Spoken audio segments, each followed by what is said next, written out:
Assalamualaikum warahmatullahi wabarakatuh. Alhamdulillahi rabbil alamin wal aqibatu lil muttaqin wala udwana illa 'alal zalimin.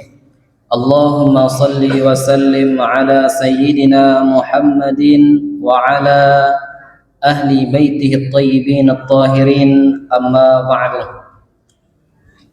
Bapak-bapak, ibu-ibu, jamaah Masjidil Rahmah yang dirahmati oleh Allah Subhanahu wa taala, marilah sama-sama kita bersyukur kepada Allah Subhanahu wa taala dengan mengucapkan alhamdulillahi rabbil alamin. Bersalawat kepada Rasulullah sallallahu alaihi wasallam dengan mengucapkan Allahumma salli ala sayyidina Muhammad wa ala ali sayyidina Muhammad. Semoga kiranya kita diakui oleh Rasulullah sebagai umatnya dan kelak diberikan syafaatnya, amin Allahumma amin. Hadirin jemaah Masjidil Rahmah yang dirahmati oleh Allah Subhanahu wa taala, jikalau pada kemarin malam Ustadz Jojo telah menyampaikan tentang kesolihan orang tua menjadi cahaya bagi generasinya, maka pada malam hari ini saya diberikan amanah dengan tema ketidaksolihan orang tua menjadi pemadam cahaya keluarga. Maka Bapak Ibu yang dirahmati oleh Allah Subhanahu wa taala, Allah Subhanahu wa taala menjadikan keluarga sebagai tempat lahirnya cahaya iman. Rumah adalah madrasah pertama dan orang tua adalah guru utamanya.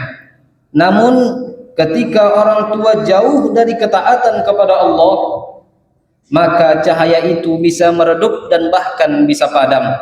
Maka sering kita dengar istilah buah jatuh tidak jauh dari pohonnya. Artinya apa?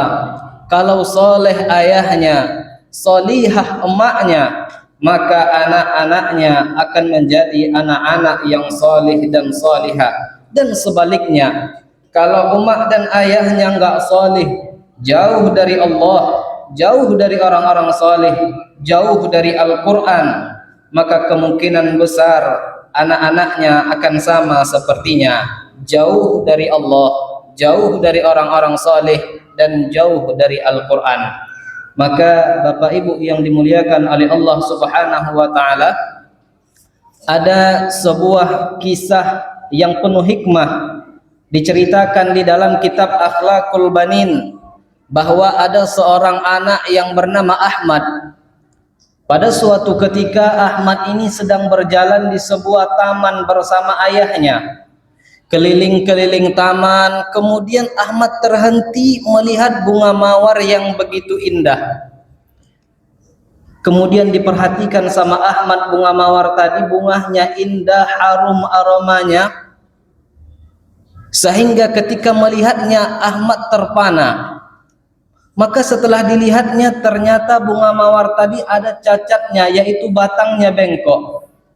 Kemudian Ahmad berkata kepada ayahnya, "Wahai ayahku, bunga mawar ini begitu indah, bunga mawar ini begitu harum, tapi sayang batangnya bengkok."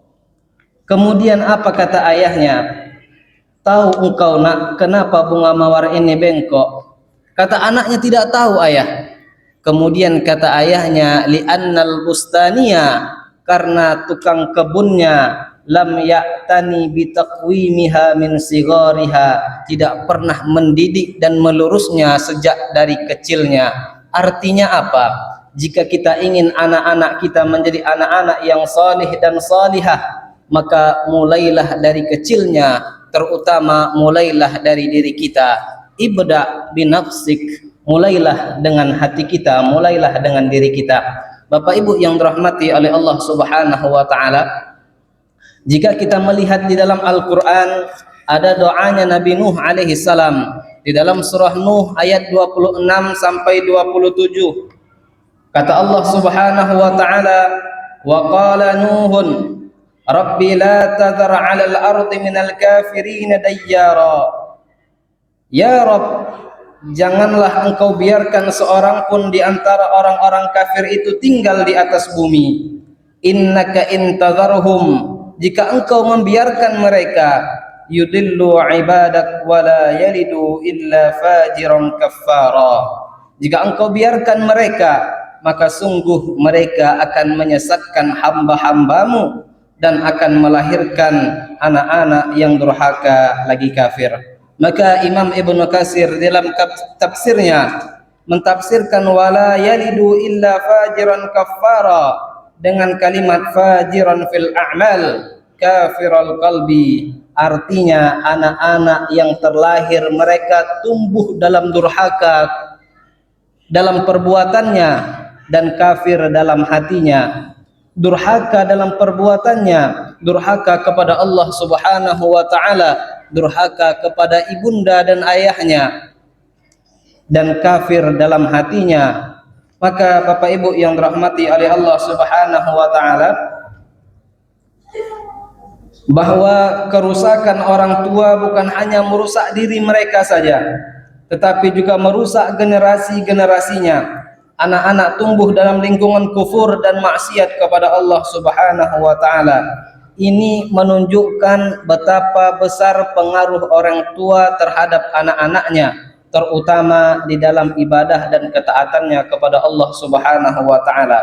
Karena semua anak terlahir ke muka bumi ini adalah dalam keadaan suci. Bagaimana sabda Rasul sallallahu alaihi wasallam, "Ma min mauludin illa yuladu 'alal fitrah." Tidaklah ada seorang anak itu terkecuali mereka lahir di dalam kesucian. Fa abawahu yuhawwidanihi aw yunassiranihi aw yumajjisanihi, tetapi orang tuanya lah yang menentukannya menjadi Yahudi, Nasrani atau Majusi. Artinya apa? Bahwa orang tua sangat berperan penting dalam tumbuh dan ketaatan anaknya kepada Allah Subhanahu wa taala.